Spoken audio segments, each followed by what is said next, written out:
എല്ലാവർക്കും white zone ഫുട്ബോളിന്റെ മറ്റൊരു വീഡിയോയിലേക്ക് സ്വാഗതം. ഈ ഒരു വീഡിയോയിൽ നമ്മൾ ചർച്ച ചെയ്യാനായിട്ട് പോകുന്നത് റയൽ മാഡ്രിഡിന്റെ കറന്റ് പൊസിഷനെ കുറിച്ചിട്ടാണ്. അതായത് ചാമ്പ്യൻസ് ലീഗിൽ ലാസ്റ്റ് കളിച്ച മത്സരം, അതുപോലെ തന്നെ ലാ ലീഗിൽ ഇന്ന് നടന്നിട്ടുള്ള ഒരു മത്സരത്തെ കുറിച്ചിട്ടാണ് നമ്മൾ നോക്കാനായിട്ട് പോകുന്നത്. മെയിൻലി നമുക്ക് ആദ്യം തന്നെ ചാമ്പ്യൻസ് ലീഗത്തെ കാര്യം എടുത്ത് നോക്കാം.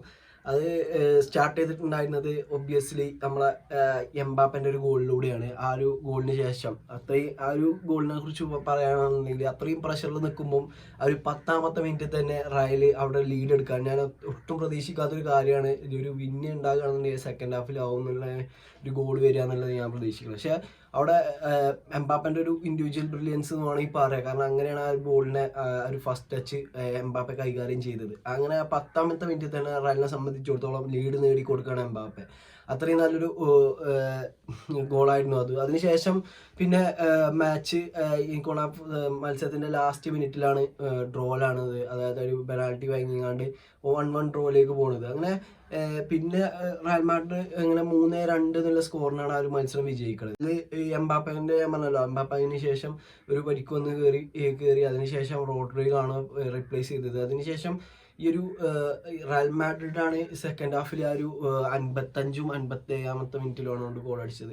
ഈ ഒരു വിനീഷ്യസ് ആദ്യം സ്കോർ ചെയ്തു. അതിനുശേഷം വിനീഷ്യസിൻ്റെ തന്നെ ഹൈ ബോൾ കൊണ്ട് ബെല്ലിങ്ങാം ചാമ്പ്യൻസ് ലീഗിൽ സ്കോർ ചെയ്യുന്നത് കണ്ടു. അങ്ങനെ 3-1 ലീഡ് ഉണ്ടായിരുന്നു. അതിനുശേഷം അറ്റ്ലാന്റ ഒരു ഗോളും കൂടി അടിച്ച് കണ്ട്, അത് ലുക്മാനാണ് അടിച്ചത്. അതൊരു ടോപ്പ് ക്ലാസ് ഗോളായിരുന്നു. ആ ഗോൾ കണ്ടാൽ അറിയാം. അപ്പോൾ അത്രയും നല്ലൊരു ക്വാളിറ്റി മത്സരമായിരുന്നു ഈ ഒരു അറ്റ്ലാന്റ vs റയൽ മാഡ്രിഡ് മത്സരം എന്ന് പറയുന്നത്. അപ്പോൾ ഈ ഒരു മത്സരത്തിൻ്റെ പ്രത്യേകത, ഈ ഒരു മത്സരം ഈ ഒരു ക്യാമ്പയിന് മുന്നേ തന്നെ ഈ ഒരു സീസണിൽ നടന്നിട്ടുണ്ട്. ആ ഒരു സൂപ്പർ കപ്പ് ഫൈനൽ നമ്മൾ കണ്ടതാണ്. അതായത് champions league winners, Europa league വിന്നേഴ്സുമാണ്. അപ്പോൾ അങ്ങനത്തെ അത്രയും നല്ല ക്വാളിറ്റിയുള്ള ടീംസാണ് ഈ രണ്ട് ടീംസും. അപ്പോൾ അങ്ങനെ റയൽ മാഡ്രിഡിന് ഇനിയൊരു ഇതിലേക്കുള്ള ചാൻസ് എന്ന് പറയുന്നത് ഇപ്പോൾ എനിക്ക് തോന്നുന്നു ഏത് sofascore.com ആണെന്ന് തോന്നുന്നു. ഏകദേശം 1% മാത്രമേ ഉള്ളൂ റയൽ മാഡ്രിഡ് ചാമ്പ്യൻസ് ലീഗിൽ മുന്നോട്ട് പോകാനുള്ള ചാൻസ്. അതുപോലെ തന്നെ PSG ഓൾറെഡി ഔട്ടായി എന്നാണ് അവരുടെ നിഗമനത്തിൽ പറയുന്നത്. ചാമ്പ്യൻസ് ലീഗിൽ സിറ്റി ആണെന്നുണ്ടെങ്കിൽ 0.2% ആണ് അവർക്ക് പോയി കയറാനുള്ളത് എന്നുള്ളത്. അപ്പോൾ അത്രയും പരിതാപകരമായിട്ടുള്ള അവസ്ഥയാണ് ഈ ഒരു ടീമുകൾക്കൊക്കെ. അപ്പം ഈ ഒരു വിന്നിലൂടെ റയലിനെ സംബന്ധിച്ചിടത്തോളം എനിക്ക് ടോപ്പ് 5 ക്ലബ്ബാണ് അറ്റ്ലാന്റ ഈ ഒരു ചാമ്പ്യൻസ് ലീഗിൻ്റെ ടേബിളിൽ. അപ്പോൾ ഒരു പരാജയപ്പെടുത്തിക്കൊണ്ട് തന്നെ ആ ഒരു പോസിബിലിറ്റീസ് നിലനിർത്താൻ കഴിഞ്ഞിട്ടുണ്ട്. ആ ഒരു പ്ലേ ഓഫ് കളിച്ചിട്ടാണെന്നുണ്ടെങ്കിലും റയൽ ചാമ്പ്യൻസ് ലീഗിലേക്ക് ഒരു നെക്സ്റ്റ് റൗണ്ടിലേക്ക് വരും എന്നുള്ളതാണ് എൻ്റെ ഒരു പ്രതീക്ഷ എന്നുള്ളത്. അപ്പം അങ്ങനെ പോയിക്കൊണ്ടിരിക്കുകയാണ്. ഇനിയിപ്പോൾ റയലിനെ സംബന്ധിച്ചിടത്തോളം വലിയ ഓരോ ഓപ്പണന്റ് എന്ന് പറയാനല്ല. പക്ഷേ ബ്രസ്റ്റ് എന്ന് പറയുന്ന ഒരു ടീമുണ്ട്. ലാസ്റ്റ് മാച്ചിൽ ബ്രസ്റ്റിനെതിരെയാണ് റയലിന് കളിക്കാനുള്ളത്. അതിന് പിന്നെ സാൾസ്ബർഗ്, നമുക്കറിയാം ബ്രസ്റ്റ് എന്ന് പറയുന്നത് 5ാമത്തോ 6ാമത്തോ ക്ലബ്ബാണ് ഇപ്പോൾ ചാമ്പ്യൻസ് ലീഗ് ടേബിളിൽ. അങ്ങനത്തെ ഒരു ഫോമിലൂടെയാണ് ബ്രസ്റ്റ് കടന്നു പോകുന്നത്. അതെന്തായാലും റെസ്പെക്ട് കിട്ടേണ്ട ഒരു സംഭവമാണ്. കാരണം അത്രയും ഒരു ചെറിയ ക്ലബ്ബാണ്.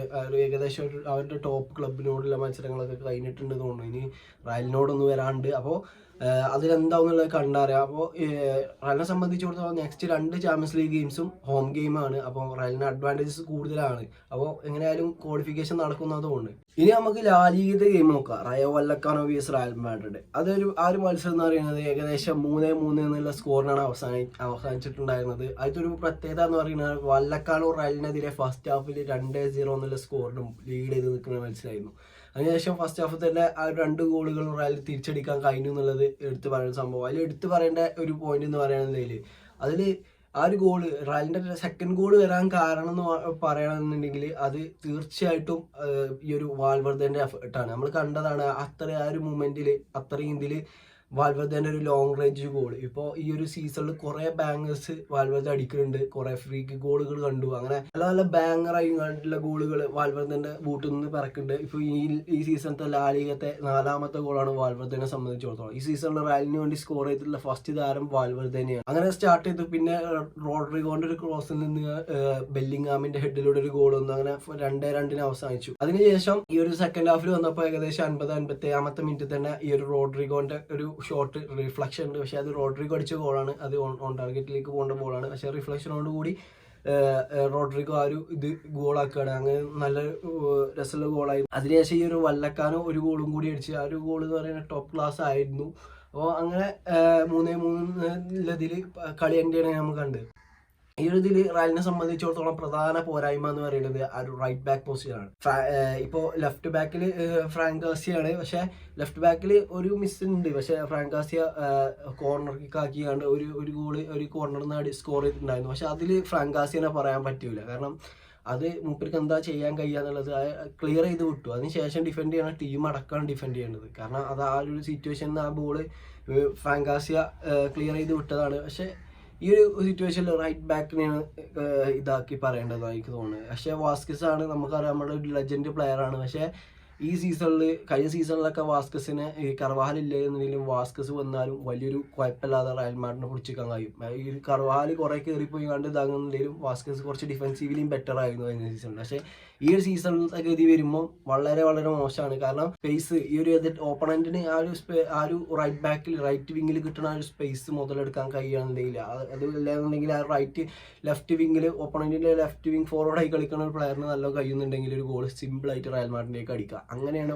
ഈ ഒരു റൈറ്റ് ബാക്കിന്റെ കാര്യങ്ങൾ വരുമ്പോൾ. എനിക്ക് തോന്നുന്നു ഇന്നലെ തന്നെ ആ ഒരു കളിന്റെ എൻഡിലൊക്കെ ഈ ഒരു വാൽവർദെ ആയിരുന്നു റൈറ്റ് ബാക്ക് കളിച്ചത്. വാൽവർദെ റൈറ്റ് ബാക്ക് കളിക്കുമ്പോൾ ഇതിലാറ് മെച്ചമുണ്ടെന്നാണ് എനിക്ക് പറയാനുള്ളത്. കാരണം ഇപ്പോൾ വാസ്കസിനെ ഇതാക്കി പറയില്ല, വാസ്കസ് ഒരു ട്രൂ ലെജൻഡാണ്. കാരണം ഈ ഒരു സീസൺ തന്നെ നല്ല നല്ല ഗോളുകളൊക്കെ നേടിയിട്ടുണ്ട്. എസ്പെഷ്യലി നമുക്കറിയാം ഈ ഒരു ബോറൂസിയ ഡോട്ട്മുണ്ടിനെതിരെ കംബാക്ക് അടിക്കാനുള്ള ആ ഒരു ഗോളൊക്കെ അടിച്ചിട്ടുണ്ട്. പക്ഷെ ആ കളിയിലും എറേഴ്സ് വാസ്കസിന്റെ ഭാഗത്തു നിന്ന് ഉണ്ടായിരുന്നു. ഈ ഒരു നെക്സ്റ്റ് സീസണിലോ അല്ലെന്നുണ്ടെങ്കിൽ ജനുവരിയിലോ ഒരു റൈറ്റ് ബാക്കിനെ കൊണ്ടുവരാതെ ഈ ഒരു പ്രശ്നങ്ങളൊന്നും പരിഹരിക്കാൻ കഴിയുമെന്ന് എനിക്ക് തോന്നുന്നില്ല. അത്രയും ഒരു ഇതാണ് ഈ ഒരു ആ റൈറ്റ് ബാക്ക് കൂടെ എങ്ങനെയാണെന്നുണ്ടെങ്കിലും ആ ഒരു പൊസിഷനിൽ കൂടെ എങ്ങനെയാണെന്നുണ്ടെങ്കിലും റയലിലേക്ക് ഗോൾ അടിക്കാം, സിമ്പിളായിട്ട് ഗോൾ അടിക്കാം.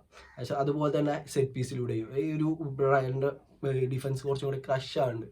ഈ ഒരു ആൻസലോട്ടിയെ സംബന്ധിച്ചിടത്തോളം നമുക്കറിയാം ഈ ഒരു ഏത് സെൻറ്റർ ബാക്കും അവൈലബിൾ അല്ലാത്തതുകൊണ്ട് അസൻസിയോനെ കൊണ്ടുങ്ങാണ്ട് കളിപ്പിച്ചിട്ടുണ്ടായിരുന്നു. ആ ഒരു സക്സസ് ആണ് നമ്മൾ കണ്ടു. പക്ഷെ അതിന് ശേഷം ചോമനി വന്നതിന് ശേഷം അസൻസിയോന്റെ ചാൻസസ് കുറയുന്നു. പക്ഷേ അസൻസിയോ എനിക്ക് തോന്നുന്നു ഈ ഒരു ലോങ് ബോളിൽ അല്ലാന്നുണ്ടെങ്കിൽ ഹൈ ബോളിലൊക്കെ ഈ ഒരു സെറ്റ് പീസിലൊക്കെ നല്ല രീതിയിൽ തന്നെ ഡിഫെൻഡ് ചെയ്യുന്ന ഒരു പ്ലെയറാണ് അസൻസിയോ. ആ ഒരു പക്ഷേ ഈ ഒരു ആൻസലോട്ടി നമുക്ക് അറിയാം ഒരു സീനിയർ പ്ലെയേഴ്സിനെ വിശ്വാസം കൊടുക്കുള്ളൂ. അപ്പോൾ ചോമനി വന്നുകൊണ്ട് ചോമനി ഒരു സെൻട്രൽ ഡിഫെൻസീവ് മിഡ്ഫീൽഡർ ആണ്. അപ്പോൾ അതൊന്നും ഇതാക്കാതെ ഒരു സെൻട്രൽ ബാക്കിലും ചോമനി നല്ലോണം കളിക്കുന്നുണ്ട്. പക്ഷെ എനിക്ക് തോന്നുന്നു റൂഡിഗർ ഈ ഒരു അസൻസിയോ പോകുമ്പോൾ വേറെ ലെവലായിരുന്നു. അപ്പോൾ അങ്ങനത്തെ ഒരു ഒപ്പീനിയനും കൂടി ഉണ്ട്. അപ്പോൾ നിങ്ങളുടെ അഭിപ്രായത്തിൽ നിങ്ങൾക്ക് എന്തൊക്കെയാണ് ഇന്നലത്തെ മത്സരങ്ങൾ കണ്ടപ്പോൾ തോന്നിയെന്ന് പറയാം. പിന്നെ ആസ് യൂഷ്വൽ എനിക്ക് തോന്നുന്നു കുറച്ച് മുന്നേ വരെയല്ല നമ്മളെ ഫോം അനുസരിച്ച് നോക്കുകയാണെങ്കിൽ ഇന്നലത്തെ കളി നമ്മൾ തോറ്റിട്ടുണ്ടാവും. പക്ഷേ നല്ല രീതിയിൽ ഡെവലപ്പ് ആയിക്കൊണ്ടിരിക്കുകയാണ് ടീം. പക്ഷേ ഇതിൽ പറയേണ്ട ഒരു സംഭവം, ഇന്നലെ നമ്മൾ ജയിച്ചിട്ടുണ്ടെന്നുണ്ടെങ്കിൽ 1ാം സ്ഥാനത്തേക്ക് എത്തി റയൽ മാഡ്രിഡ്. പക്ഷേ ഈ ഒരു ബാഴ്സ ഇപ്പോൾ 1ാം സ്ഥാനത്ത് തന്നെയാണ്. പക്ഷെ ഞാൻ നാൾ പറഞ്ഞ മാതിരി തന്നെ അത്ലറ്റിക്കോ മാഡ്രിഡിന് നല്ലൊരു പോസിബിലിറ്റീസ് ഉണ്ട്. ഇനി ലഗാനസിനോടാണ് ബാഴ്സ കളി. അതിന് ശേഷം അത്ലറ്റിക്കോ മാഡ്രിഡിനായിട്ടുള്ള ഡെർബി മത്സരമാണ് ബാഴ്സയും അത്ലറ്റിക്കോ മാഡ്രിഡും. ഈ ഒരു വീക്ക് തന്നെ അത്ലറ്റിക്കോ മാഡ്രിഡ് എന്താ റയലിനെ മറികടക്കും. പിന്നെ ഈ ഒരു മത്സരം ജയിക്കാൻ, ഈ വീക്കത്തെ മത്സരം ജയിക്കാനുണ്ടെങ്കിൽ തന്നെ അത്ലറ്റിക്കോ മാഡ്രിഡിന് പോസിബിൾ ആണ്. അതിന് ശേഷം ഈ ഒരു ഡെർബി ബാഴ്സയും അത്ലറ്റിക്കോ മാഡ്രിഡും കളിക്കുന്ന ഡെർബിയും കൂടി അത്ലറ്റിക്കോ മാഡ്രിഡ് വിജയിക്കാനുണ്ടെങ്കിൽ ലാ ലീഗന്റെ പോയിന്റ് ടേബിൾ 1ാം സ്ഥാനത്തേക്ക് എത്താൻ ഈ ഒരു സിമോണിന്റെ ഈ ഒരു അത്ലറ്റിക്കോ മാഡ്രിഡിന് കഴിയുന്നുള്ളതാണ്. അപ്പോൾ അത്ലറ്റിക്കോ മാഡ്രിഡ് നമുക്കറിയാം ഈ ഒരു സീസണിൽ രണ്ടും കൽപ്പിച്ചു വരുന്ന മാതിരിയായിരുന്നു. കാരണം നല്ല എല്ലാ സീസണിലും അത്ലറ്റിക്കോ മാഡ്രിഡ് ചെയ്യാത്ത കാര്യങ്ങളൊക്കെ ചെയ്തിരുന്നു. നല്ല നല്ല സൈനിങ്സ് ഒക്കെ കൊണ്ടുവന്നിരുന്നു. ഊലിയൻ ആൽവാർസ് ഒക്കെ വന്നിട്ടുണ്ടായിരുന്നു. പക്ഷേ അത്ര വലിയ രീതിയിൽ സക്സസ് ആയിട്ടില്ല. എന്നാലും ഒരു ഫ്ലോപ്പ് ആണെന്ന് പറയാനായിട്ടില്ല. ടൈം കൊടുക്കും. ആ ഒരു ടൈമിൽ എനിക്ക് തോന്നുന്നു എന്തായാലും ആൽവാർസ് ഡെവലപ്പ് ആവും. ഇപ്പം തന്നെ ചാമ്പ്യൻസ് ലീഗിൽ ഒരു ഫ്രീ കിക്ക് ഗോളൊക്കെ നേടിയിട്ടുണ്ട് ആൽവാർസ്. നല്ലൊരു ഭാവി ഉണ്ട് എന്നാണ് എനിക്ക് തോന്നുന്നത്. അപ്പോൾ നിങ്ങളുടെ അഭിപ്രായത്തിൽ ഇപ്രാവശ്യത്തെ ലാ ലീഗിന്റെ ഇതുവരെയുള്ള സംഭവങ്ങളൊക്കെ കണ്ടിട്ട് നിങ്ങൾക്ക് എന്താ തോന്നുന്നുള്ളത് തീർച്ചയായിട്ടും ഒന്ന് കമന്റ് ചെയ്യാം. അപ്പോൾ ഇന്നത്തെ വീഡിയോ എത്രയുള്ളൂ. ഈ ഒരു വീഡിയോ നിങ്ങൾക്ക് ഇഷ്ടപ്പെടാനുണ്ടെങ്കിൽ തീർച്ചയായിട്ടും കൂടെ നിൽക്കാം. ഓക്കെ.